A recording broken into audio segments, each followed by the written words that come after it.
જો સૌ પહેલા તો એક વાત, તમને બધાને સ્કૂલમાં ગમે છે ને? ફાઇનલ? અને બીજું, જો સ્કૂલમાં આપણે ભણીએ તો એની સાથે સાથે ઘરે જઈને હોમવર્ક કરવું પડે?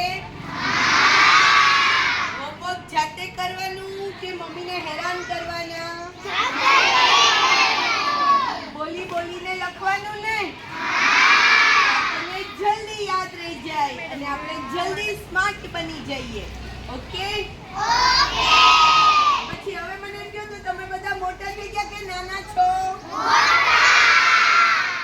તો આજથી તમારે ઘરે જાવ ત્યારે, જો અત્યારે થોડી સમર સીઝન છે, થોડી ગરમી વધારે થાય ને, એટલે તમારે શું કરવાનું? ઘરે જઈને પેલા મસ્ત નાઈ લેવાનું. ઓકે? પછી થોડા ફ્રેશ થઈ જાઓ પછી તમારે શું કરવાનું? મસ્ત શાંતિથી ચાવીને જમી લેવાનું. જમ્યા પછી તમારો લંચ બોક્સ, તમારી વોટર બોટલ જાતે મસ્ત ઉટકી ધોઈ નાખવાની. કેવી રીતે હું તમને સમજાવું.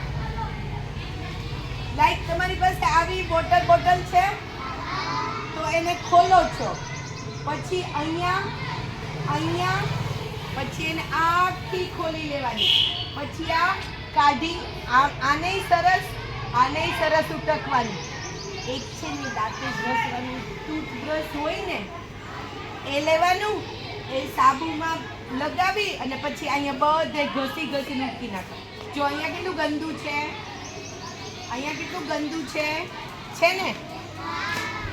જેટલી ગંદકી હશે એટલી બીમારી આવશે. શું આવશે?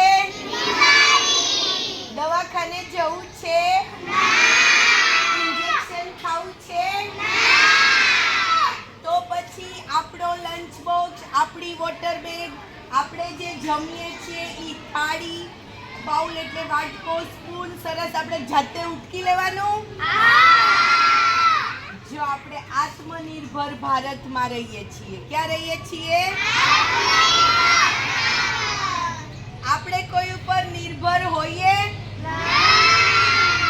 તો જાતે આજથી તમારા બધા જ વાસણ જાતે ઉટકીને ધોઈ નાખશો. પછી બહુ બધો સાબુ લેશો તો પાણીથી સાબુ નહીં નીકળે તો પાછા બીમાર પડશો. એટલે જેટલો સાબુ લ્યો એટલો ઘસીને કાઢી નાખવાનો.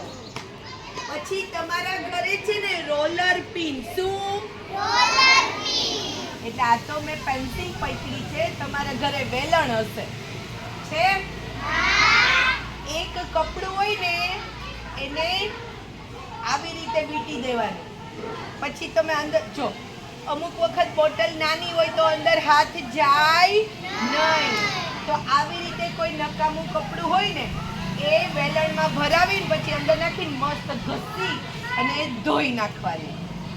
વોટર બેગ, તમે સ્પૂન લાવો, તમે ફોર્ક લાવો, જે બી લાવો એ હંમેશા ચોખ્ખું રાખવાનું. અને આપણે તો સ્માર્ટ છીએ ને, તો પછી આપણું દરેક કામ આપણે જાતે કરવાનું. પ્રોમિસ? જો બોટલમાં હાથ નથી જતો તો આપણે વેલણ છે, વેલણમાં કપડું ભરાવીને ઘસીને કરીએ છીએ. યાદ રહેશે? જો તમે બધા ગુડ બોય હશો તો હવેથી તમારો લંચ બોક્સ જાતે ક્લીન કરી લેવાનો.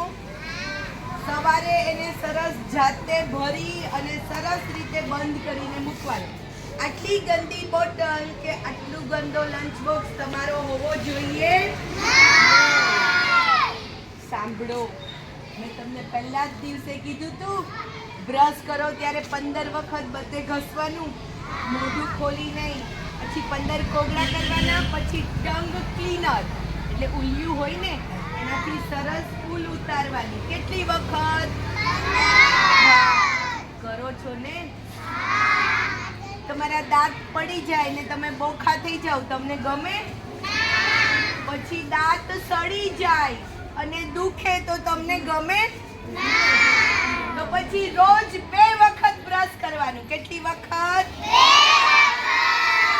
ક્યારે? Yes.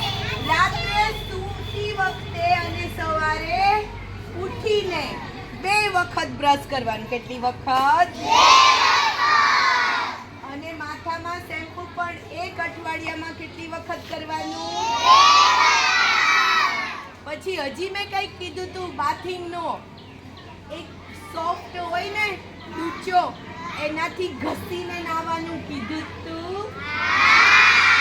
અને બહુ બધો સાબુ નહીં લગાડવાનો, પછી સાબુ ન નીકળે તો એ સ્કિનને ડેમેજ કરે. એટલે ઘસીને મસ્ત નાઈ ધોઈને ક્લીન બોય બની જવાનું. રેડી? સ્વચ્છતા ત્યાં પ્રભુતા. જો આપણે સ્વચ્છતા ક્લીનલીનેસ જાળવીએ તો આપણે હંમેશા કેવા રહીએ? હેલ્ધી. યાદ રહેશે?